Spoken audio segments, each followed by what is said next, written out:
Ladies and gentlemen, what an honor. Welcome to the Denny Artachi Show. On this special podcast, we're not in our normal studio because my producer decided to take the day off. Good for him. Good for him, exactly. So we're in my office, and I'm sitting here with retired Rear Admiral Thomas Lynch. Thank you so much. Let me shake your hand. My pleasure. My pleasure, Dennis. How many Rear Admirals are there in history? It can't be that many. Oh, right? there's quite a few of them. Oh, yeah? There's a lot of them out there. Sure. Okay. Yeah. Well, listen, if I may brag about you just a little bit. So you were Rear Admiral of the United States Army. You were the superintendent. Navy. Excuse me. I'm the Army guy. Randy says he busted stones with you because you took him to the Army-Navy game, and he was the only Army guy there. Right. I tell you who won that game? Who did win the game? Navy. Of Come course. on. Absolutely. I stand corrected. He's Rear Admiral of the Navy, not the Army. He was a superintendent of the United States Naval Academy in Annapolis, Maryland, from June 91 to August 94. Randy loves you because you're born in Ohio, so you're a Buckeye. Buckeye all the way. That's why he enjoyed getting tortured with you. And, you've got such a career. You were a football guy, so were you really Roger Staubach's teammate back in 1963? Not only that, I was his center and a linebacker on defense, but we went both ways. Yeah? So I was a center on offense, and I always say, Roger knows me very well.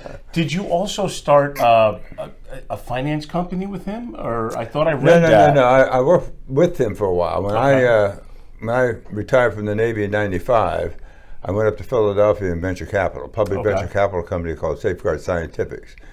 Did that for a good number of years, and then we bought about 15 companies. It's probably an exaggeration. Probably about 10 companies public during that period. Okay. And then my wife started having some medical issues. I was going to do pro bono charitable the rest of my life, and so a combination of things. You find out that the nonprofit world is basically a fundraiser, and I don't mind writing the check, but I hate to ask people for money, so I kind of got out of that some just about the same time my wife started having some medical issues.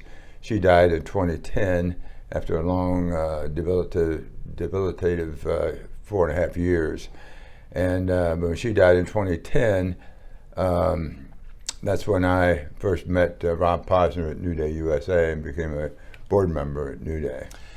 And yes, Randy and I during that period, in the interim period, though, I forgot to say, in the interim period, I did some consulting work and actually worked for Roger in the Staubach. Roger has formed the Staubach Company, a commercial real estate company, when he retired from football. Okay. And I had a pretty good Rolodex for D.C., Washington, D.C., because I'd been chief of legislative affairs and lived a lot of my life at the Pentagon.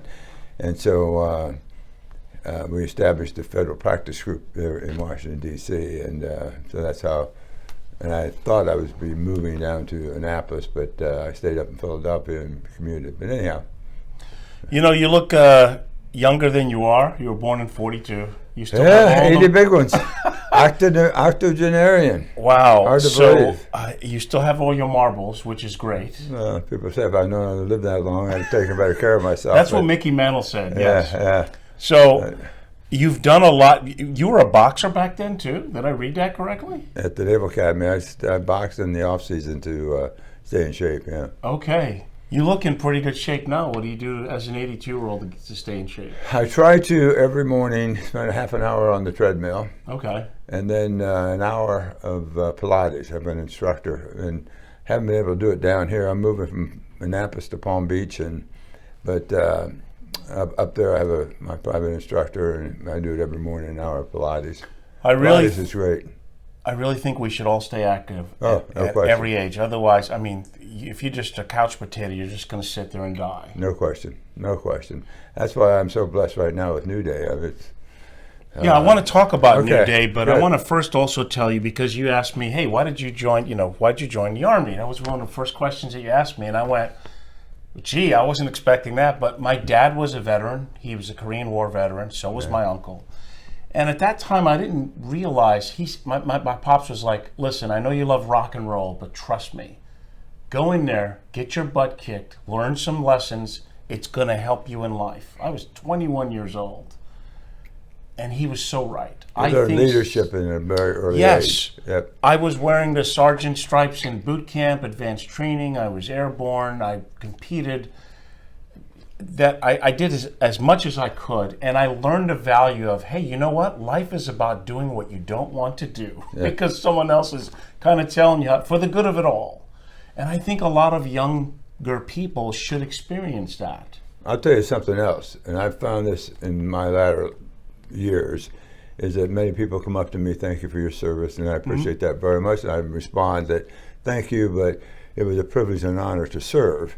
And then they'll say, you know, I should have stayed in. I was in the Marine Corps for 4 years. I wish I stayed. My time in the service was the best years of my life. And, you know, and I look back, and why do they say that? And I think in many cases, and maybe in most cases, it's the first and only time they're part of something bigger than themselves. Yes. I mean, we don't care what your background is, what your social economic situation is, what your creed, race, color, whatever it is. Right. Hey, we're here to get the mission done, and we're all in this together. And I depend on you, and you, and you, and you, and you got to depend on me. We're all here together, and we don't know at any point in time we're in a major conflict. So we've got to, our lives depend on it. And you're part of something bigger than yourself. It's a noble purpose. Yes, because you know what? Everyone is equal. You earn everything you get. And excuses are not used. No. You either can do something or you don't do something. And there's one of my favorite lead, follow, or get the hell out of the way. Oh, yeah. Right? You're either going to lead or follow me or get the hell out of the way if you haven't figured it out. Exactly. You know, I wish more of I love our country. And yes, I proudly serve, I proudly served in the military. I wish more of our country had that kind of camaraderie because, you know, I did feel like I was part of a big family in the Army, and you were in the Navy. We were all on the same team. And you're right. We didn't care what your race was, where you were from originally. When we all got in there, you got your butts kicked and you earned everything together. We think we would like to see a national service act so that, you know, like the Israelis, I mean, you have to serve in the military, male, female, doesn't make a difference, just for a year or two. I think it's over there for a year or two. And if we had something, I know Senators Warner and Nunn had in 1985 tried to make that happen or proposed a bill. It never went anywhere. But so many people, and I truly believe, you don't have to be in the military. Be in the Vista, be in the Peace Corps, clean the bedpans, clean the and be a part to say, I'm doing something for my country. I appreciate the values and all the privileges we have in this country, and a lot of people made this happen, and I'm doing my little bit to be a part of that. And if we had all of our youth coming up, it's I think probably a wish too far. No, I think a life of service is a life worth living because no matter what kind of business you're involved in or really, the life of service is a noble one. Well, so you have to be alive. You spend a year or two to say. Yes, hey, but I got you. I stand correct. You learn it, so therefore you live your life. Yeah. You know, you said they don't know why they got out. I know why I got out of the Army because we were at a time where there were some conflicts available, and I had a reunion, and some of my friends who stayed in, they're pretty screwed up. And Randy and I have done a lot of charitable things for veterans. Right. Too many veterans are homeless. Too many veterans are suicidal. They're depressed. You know, they were this great soldier in, then they came out without the support of dealing with PTSD and other things that happen to veterans. You've been retired officially since '95. Right. Okay, so 1 November '95. Have you stayed in touch with some of your people you served with? Not really, because I was up in Philadelphia in the civilian world and financial services, and never really. I mean, do I stay in touch with some? Yes. Yes. I mean, there's probably a dozen guys that I'm really close to, and all the guys on my football team from the Naval Academy, we're very close. I bet you are. Oh yeah. So but you also commanded the Eisenhower Battle Group during Operation Desert Shield. Correct. And when you founded helped be part of New Day Veteran Mortgage Services. Does it just help veterans only? It doesn't help the general public? We do VA home loans only. Okay. So, which I have one. Yeah, sure, Great. sure. Come Hey, to us. We give you a loan. Refi that mortgage. Listen, I locked in 2.25. No, I can't help you. Exactly. When I saw that the rates were so low, like a year and a half or so ago, I took advantage of it. But so many veterans did. It was a bonanza year for New Day because that's all we do is help veterans. And if you have a VA loan and you want to get a lower rate, they have something called an IRL, interest rate reduction loan. Yes, I'm familiar with that. You just go right down to the next one, and then cost you hardly anything, and you get a new loan for the lowest rate possible. Yeah. It's a great program. I know a lot of people are upset because I use the VA for health insurance, but I said, hey, you all could have joined the military too and gotten the same benefits. That's right. Police officers have special things for them too. They certainly put their life on the line. I wish that I'm a president CEO of my own financial services company, and I would love to help veterans because a lot of them, just like everyone else, needs help. Maybe we can talk about being part of the New Day arm. I don't know if you have a financial services division. Not at this point, we don't know. I got to believe when you lost your wife, she was the love of your life, and that was pretty devastating, seeing her suffer the way she did. And you had to suck it up and be there for her. That's right. That's right. I mean, she was paralyzed on the left side, and you can live with that. But for 4.5 years, not only was she paralyzed, but she was in constant chronic pain. And I did everything. We did everything, I should say, from Hopkins Pain Management Center for a couple of months to OxyContin to hypnosis to acupuncture, and I was just looking into medical marijuana when she had another stroke and died. But she was a beautiful woman, and we never had I can't remember having an argument with her from 46 years. So maybe that's part of the Navy, being away a lot. But no, well, you're lucky. I was blessed. I was blessed. Yeah, and she obviously was your soulmate. And my God, I think your career prepped you for things like that, because really life is hard. A lot of people think that you should coast and it's easy. Life is hard. There's a lot of your health can be affected, our country can be affected, peace can be affected, economics. And I think what the military shows you is to suck it up and come up with solutions instead of crying about it. Well, we all know that we're not going to get through this life freely. And I tell the young people at New Day, I mean, we're all going to have experiences. They in their lives are going to experience maybe a divorce, maybe a death, maybe kids going with kids, tuition payments, taking care of parents. I mean, whatever it is, right? There's going to be cost, but your health is the most important.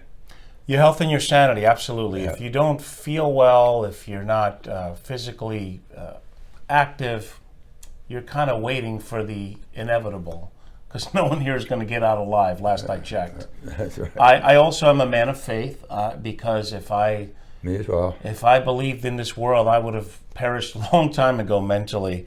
So that's great that New Day is national organization. I mean, you're in every state. I see the commercials. Right. It's a great organization. Thanks for having that available for vet. Do you have many?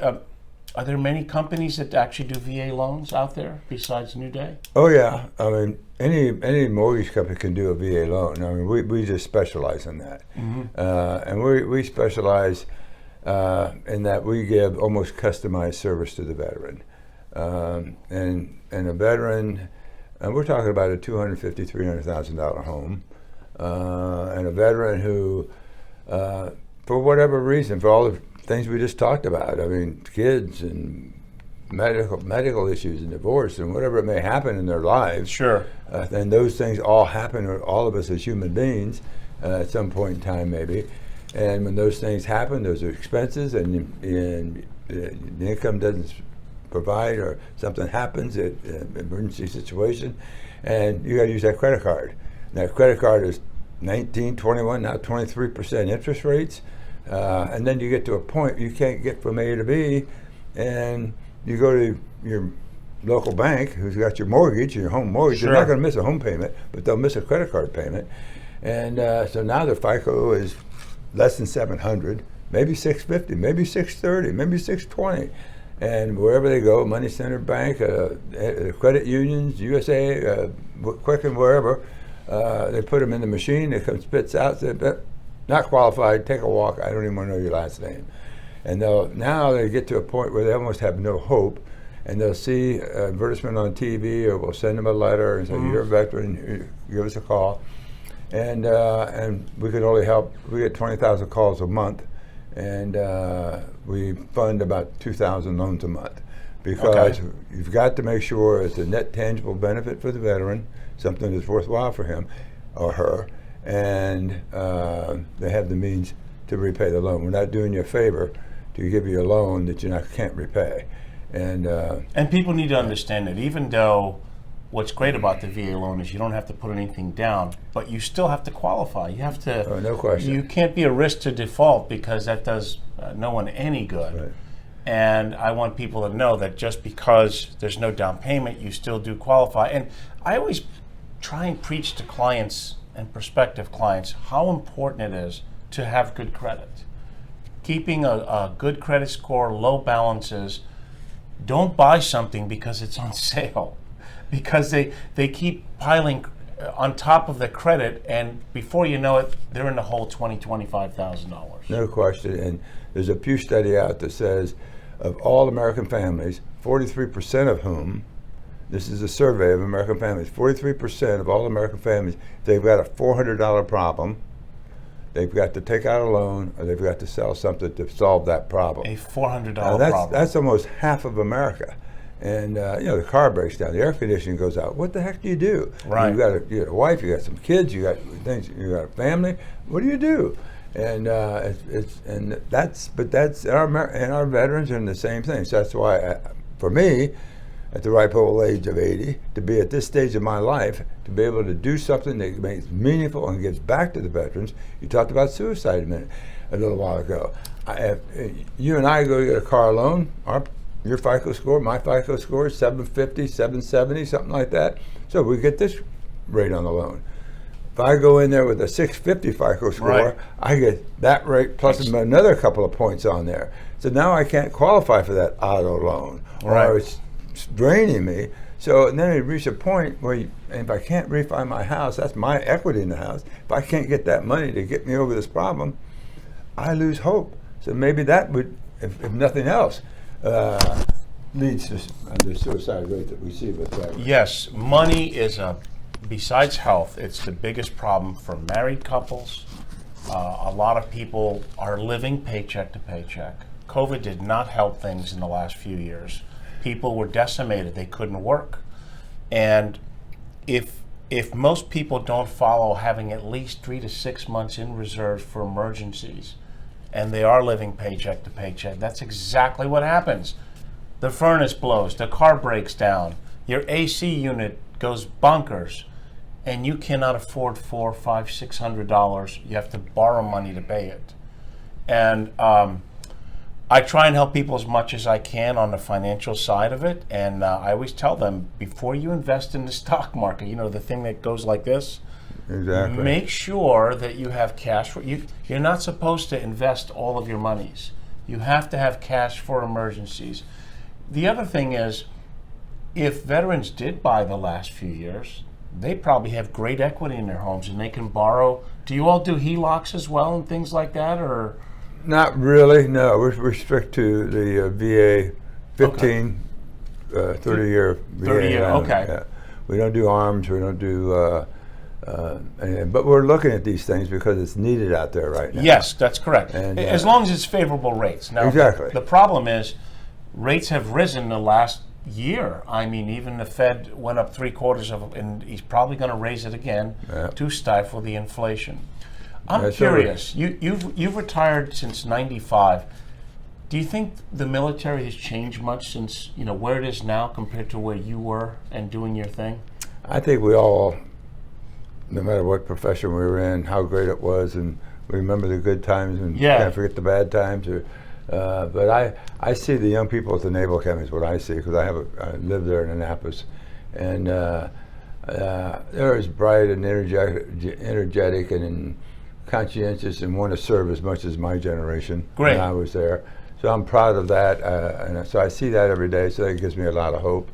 I do see some things in the military that upset me, and the way we abandoned Afghanistan, I mean, that was horrific. That was a tough one. That was a tough one.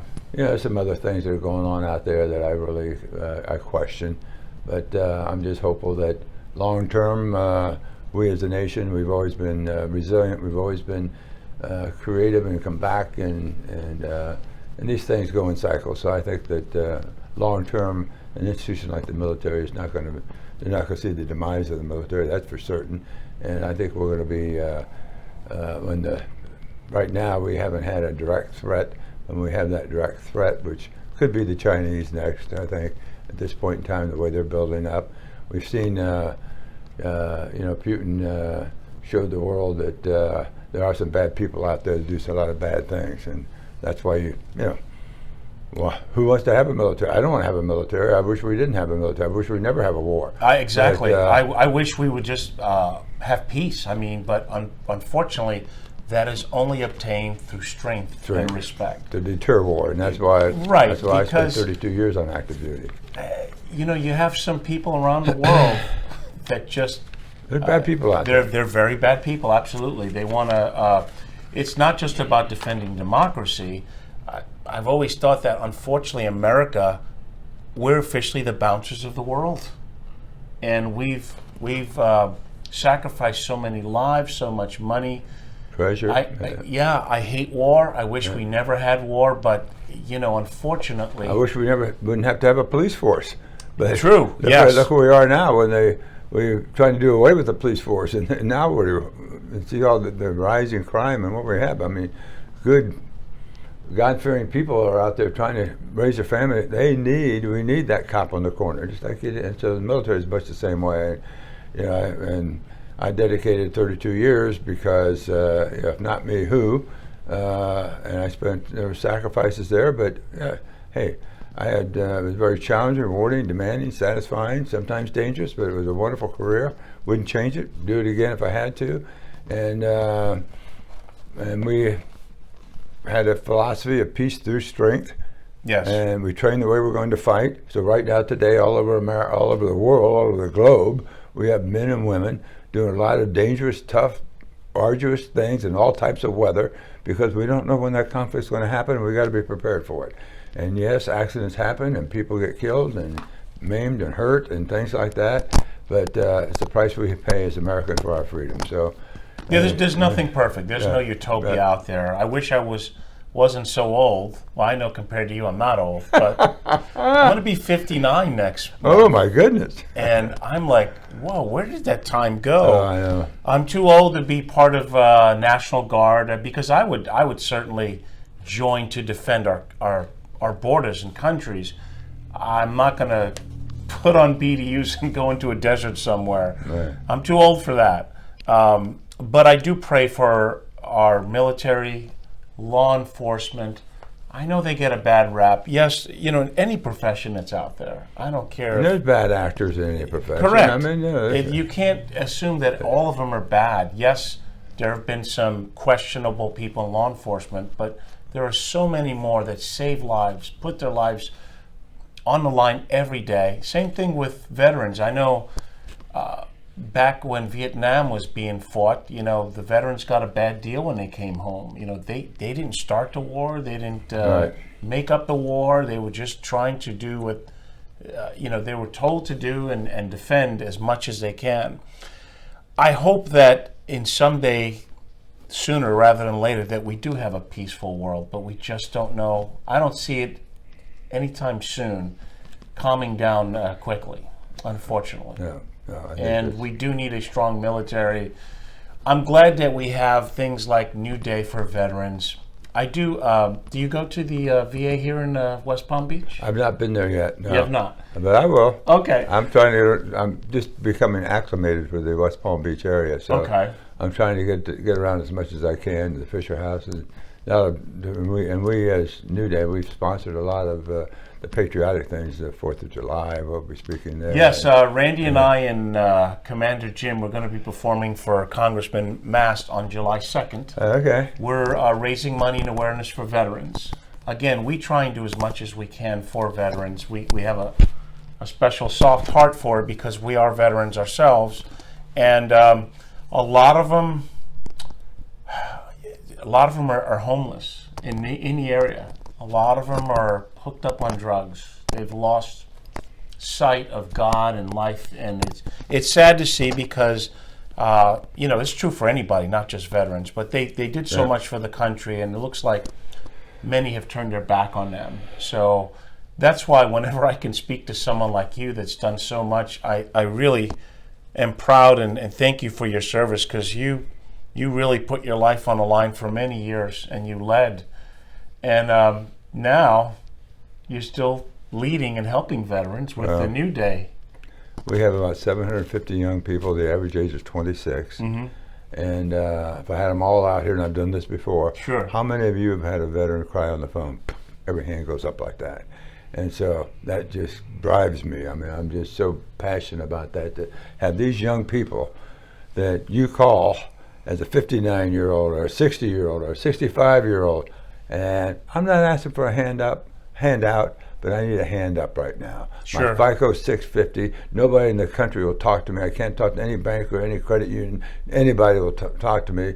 But I see the Admiral on TV, and maybe you can help. And that first call is a 45-minute call. It's a discovery call? And we treat every veteran with dignity, deference, and respect. And we like to help all of them, and those we can't help, we tell them, here's the things you need to do to get that credit score up and to be able to qualify in the future. And of course, so many of them. I mean, we talk about now the interest rate just went up 75 bips. It's now up to over 6. Is it now 6% to do a 30-year? Oh, yeah. Oh, my God. It's gone up that quickly. Oh, yeah. But you get this. In 1981, Captain Tom Lynch, January of 81, 21% VA home loan. I'm laughing, yes. VA home loan, 21%. And I jokingly said I had to do everything but lie to qualify. And I was just so thankful that I got a 21% home loan, because I didn't have any money to put down. I don't know how you guys did that. Right. Inflation was out of control. 18% was considered good, right? 18 and 14% to buy a home. Oh, no question. We're so spoiled with home ownership of what it's been the last 5 to 10 years. 6% is like free money. It is free money. Historically, if you can buy a home for 6%, that's historically been an outstanding rate. Yeah. So, when rates were as low as they were, I kept telling people, buy. Yeah. What are you doing renting? Because your landlord could always raise the rent. I was on TV saying, why rent when you can buy? Correct. And you know what it is? You have to qualify and you have to be responsible. I think mentally people go, you know what? I'm not really committing to anything, and if it doesn't work out with rent, I'll just leave. But what they fail to see is you're getting something for your money. You have ownership. It's still, even at 6%, historically, it's still a good deal. It is better than renting. You're building equity. But I think, Admiral, the problem is most people have to qualify. They don't have the credit score. They don't have the reserves. And you have to prove that you can afford to pay. I don't even know. If someone has a history of just renting, can you use that for a loan? You can't, right? It's still based on FICO score and debt to equity ratio, right? Yeah, but now there's one of the credit bureaus, Experian, they've got a program called Boost. Okay. And so with Boost, if you sign up for that, and there's no charge, but you sign up for that, and they will help you.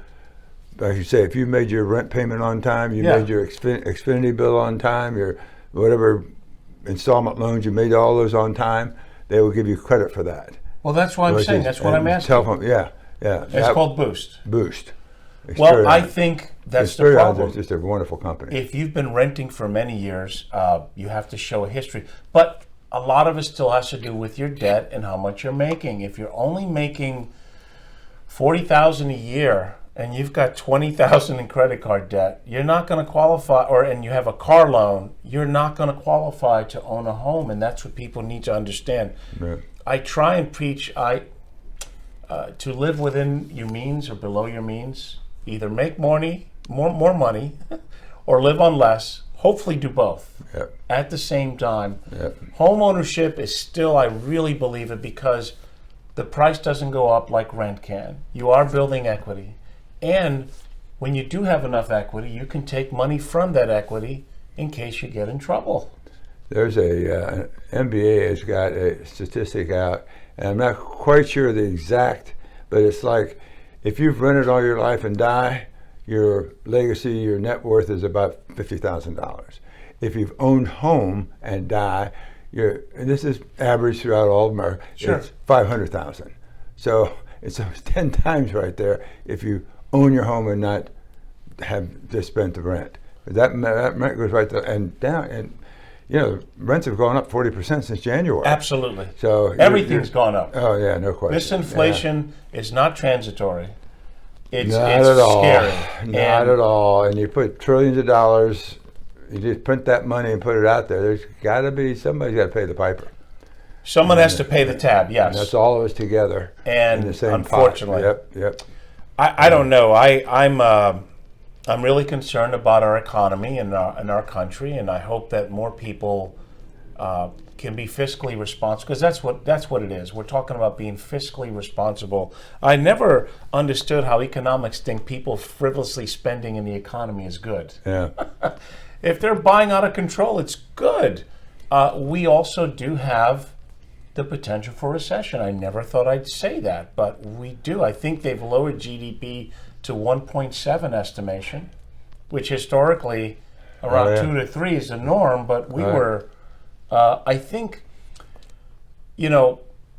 our generation, or my generation, has had it easier because we didn't deal with the Depression. We had 2008. But I think what's happening now is the old school of, hey, you've got to watch your dollars. You've got to save it. You're not supposed to spend as much and act like it's going to last forever. Well, what I worry about, too, is the current younger generation, whatever, X, Y, Z, B, whatever it is.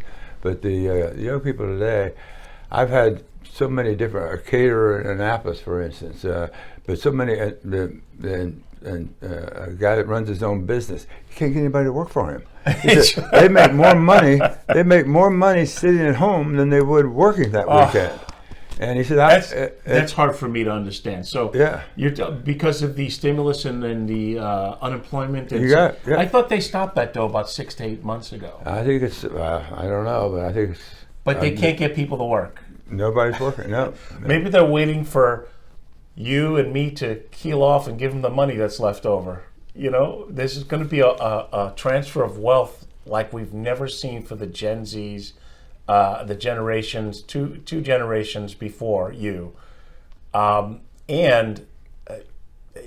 a big difference between making and earning money and inheriting it. I've always thought that. Big difference, no question. And I think that may be the issue. You see, just like we've had a really robust economy the last 4 to 5 years. And it's cyclical. 10 years, it's been a 10-year boom. 10 years, correct, yes. Yeah. We've had the biggest...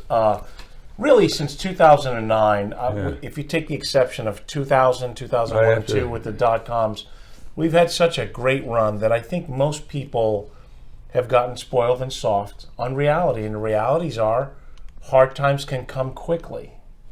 Our economy can change quickly. So we have to all save and invest, be like that squirrel planning for winter. Free lunch. There's no free lunch. And... when I speak to someone like you, you understand this. I love the fact that you're still active, and we're going to have to do some other things together.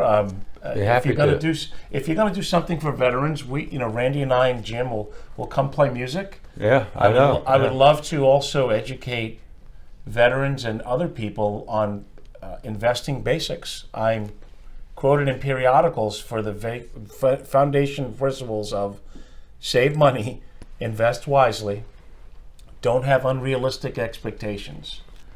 I would say people that are in the stock market now, if you're still investing for the next 10, 15 years, maybe rebalance, but don't jump ship now. But if you're already retired and you're relying on a safe withdrawal rate in your income, then you should have been prepared for this prior to all the stuff that's happening right now.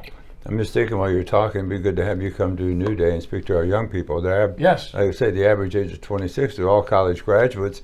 But in this country, we do not provide financial literacy from K through 12. And unless you've been in economics or finance or accounting or something like that in college, you get no financial literacy. That's true. Governor DeSantis did sign a bill. Let's see if it gets used. But I'm also part of a 501c called the Society of Financial Awareness. And that's exactly what I do. I actually do educational workshops on so many topics: debt, investing, Social Security, Medicare, home purchases, college planning, estate planning. And I'm surprised how many people do not take me up because it doesn't cost them anything. I don't charge for that. I come in and it's either a structured or an open forum.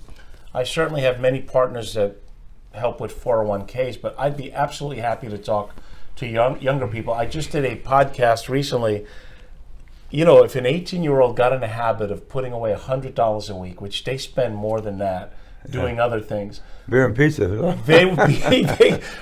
They'd have a couple $1 million by the time they're in their 60s. Yeah. And you know, you do it and you don't think about it like clockwork. Or if you are younger and you have a family, that's the best time to buy life insurance because you're never going to be as healthy. Cheaper. Yeah. It's cheaper. You can build cash. There's so many things that I know my first passion in life was rock and roll and playing with these famous bands, but I have a passion for this to help people so that they can withstand storms like we're going through now. We're going through a tough economy. The job market I still scratch my head. Unemployment is supposedly low, but when you go to a restaurant, they have a sign, please be patient. We can't find workers. Yeah. And it's all over. Yeah. So I guess, you know, if they want to find New Day, you're plastered all over the internet and the TV. You can get a loan if you're a veteran. I thank you so much for being part of the show here. I would just say, if you're a veteran and doing anything with your home mortgage, give us a call. Do I care? I would like to have you be a New Day client, but I'm not worried. It's not just get the information that we could provide for you. And if you get a better deal somewhere else, go for it. We want you to get the best deal you can. Our goal is to get every veteran in a home. Right. Anything we could do to help a veteran. And so do the VA home loan. And it's a benefit that they've earned. Yes. And so we have earned as veterans.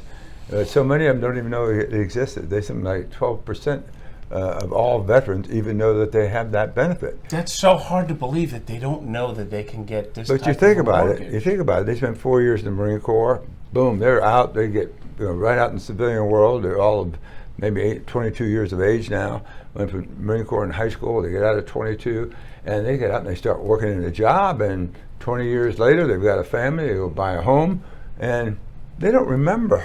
They don't. The military's been something in their past. They had a good feeling about it, but they don't remember any of the benefits. And it's something our country does for the veterans, and something we're trying to educate the veterans as much as we can. Sure. It's such a wonderful benefit to have. No money down, and you don't have to put up your the insurance costs and all these things. And it's the cheapest you can get out there. So it's a heck of a deal. I agree. If you're a veteran listening to this podcast, please take advantage. You've earned it, just like you've earned help with your medical plans that are available to you. I don't have free medicine. I have copays. It's not like I have a free ride. But believe me, if I didn't have the VA, I would be stuck dealing with the Affordable Care Act and the things that are out there that, in my opinion, I have a much better plan. They do take care of me. It's a great facility.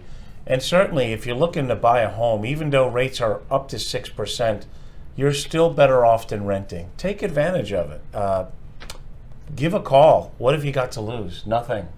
And it'd be a nice conversation. It'd be treated with dignity, deference, and respect. And I get all the complaints in the company. Never do I get your account executive lied to me or was disrespectful or rude or anything like that. And we record every call in or out. So, so I'm very proud of that. Yeah, that's great because really most consumers, whether you're a veteran or not, you always want to be dealt with on a respectful. And a veteran's like all of us. I mean, you get turned down on a loan. I can't give you the loan. You don't qualify. He gets upset. So sometimes he'll yell at my guy or she or her. Yeah. They'll yell but it has to do with that credit score, right? If they don't, I thought 650 was a minimum that you needed. Yeah. Can you do one for 630 or so? We've gone as low as 600. Okay. Oh yeah, and this is and delinquency rate. When I joined the company as a board member back in 2011, our delinquency, after I did learn what the business proposition was and what they were doing for the veterans, I said, okay, what's your delinquency rate? Because if we help the veteran today, 6 months from now, the family still has those credit cards, could be in worse shape than he is today, but they've seen what hell looks like. They're never going back. And so our delinquency rate then was 1.9% when fleet average was about 7 or 8%. Today, our delinquency rate is 0.41 and fleet average is 3 or 4% out there. So we are a tenth of anything that's out there because we make sure that we're just not going to let the veteran get in worse shape than he's in. So that net tangible benefit, and most of them have some recurring income. We've ever had a disability or retirement or retirement from the bus or police or EMT or something like that. Sure. So and they're good, conscientious, good, wonderful people. We've got that military ethos, that discipline, that perseverance, and that I want to do right, and I want to get back on my feet and never let that happen again. So I think a lot of employers like to hire veterans because veterans tend to be more structured, disciplined, hardworking. I know there are always exceptions, but for the most part, they do like to find veterans and give them, I'd rather see them flipping a burger or making a sandwich than being homeless, sleeping in a parking lot behind a fast food place. Well, Rear Admiral Thomas Lynch, what an honor and pleasure to have you. I hope we can do some things together. Thank you for your service. Thank you, Dennis. Thanks for being a great guest here. And we'll have to figure out how to mess around with Randy Lundy because he's one of your biggest fans too. Randy's a good man, and even though he's an Army guy, even he's though all right. Like me, yes, I know. It's kind of like you talk to Marines, we don't count either, right? Because Marines are like, Army guys, whatever. Well, I tell Randy, you're Army guys, somebody's got to be on the JV, so what's the problem? Well, he's an officer, and I'm non-commissioned, so I tell him that I work for a living. Exactly. And he says, well, somebody has to be the brains. So, folks, make it a great day. Thanks for listening on the Danny Artachi Show. Make it a great day. Thank you.